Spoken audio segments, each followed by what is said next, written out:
I should like now to make a few observations on the budget. This budget marks a turning point in the history of our country.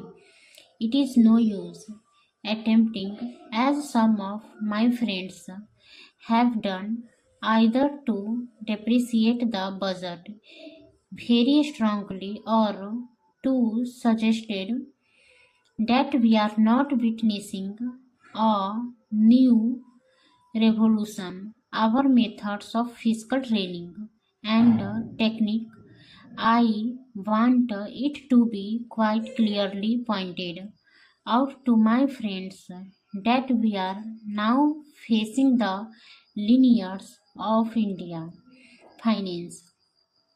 He thought too we had revenue surpluses which were a form of public saving and which were meant to be utilized for capital development hereafter.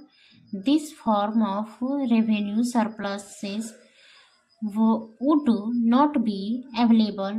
We have therefore to find out ways and means of implementing our great program of national reconstruction at minimum cost. My point is that the deficit on revenue account would be of the order of about Rs 19 to 20 crores.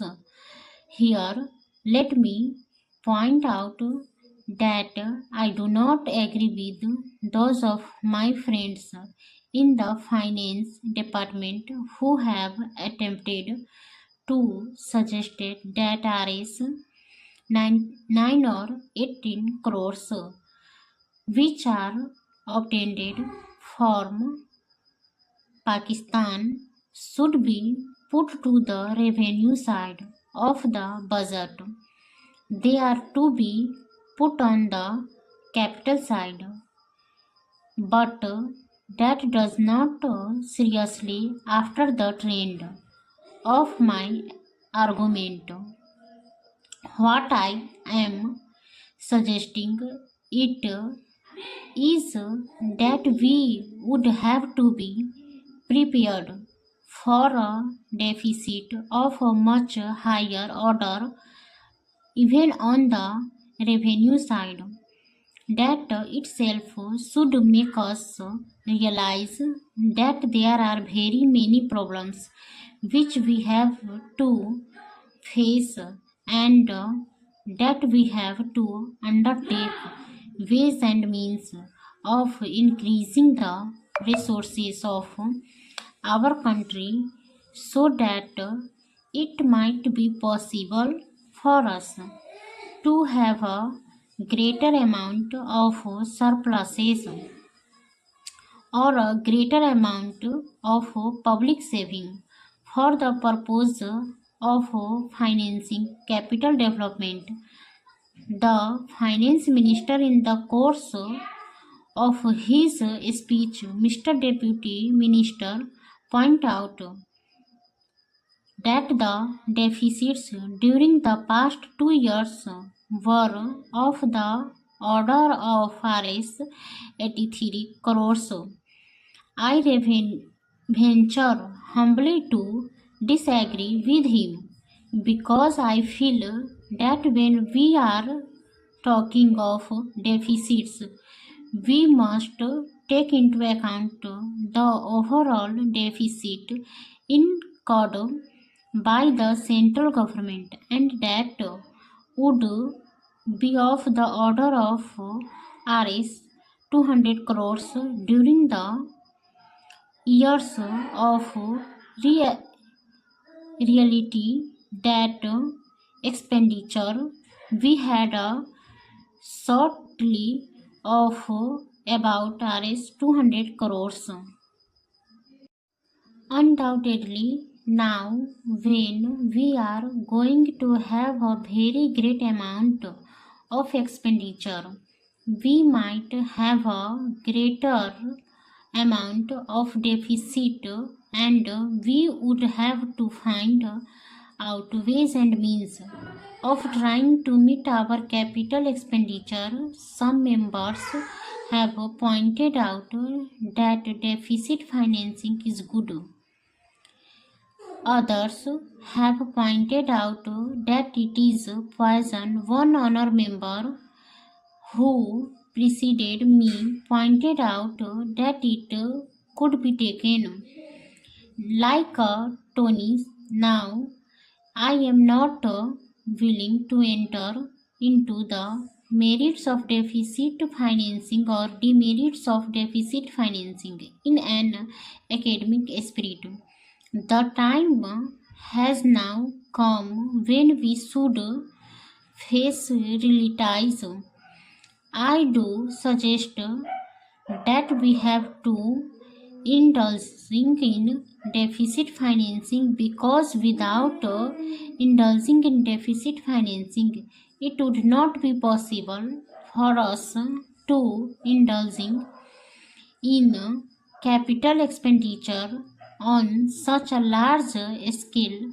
But when we are taking off the scope of deficit financing, I would like to place before the House and the Finance Minister the two great limitations which face us. The first limitations that faces us is that concerning the internal price level.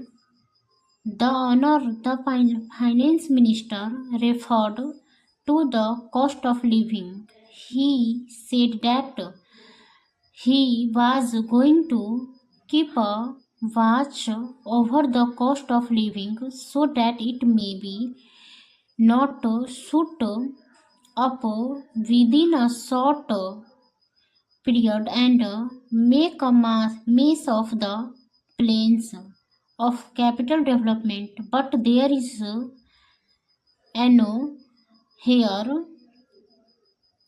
limitation which has also to be borne in mind, a limitation which has not received as much notice as it should have done in all the discussions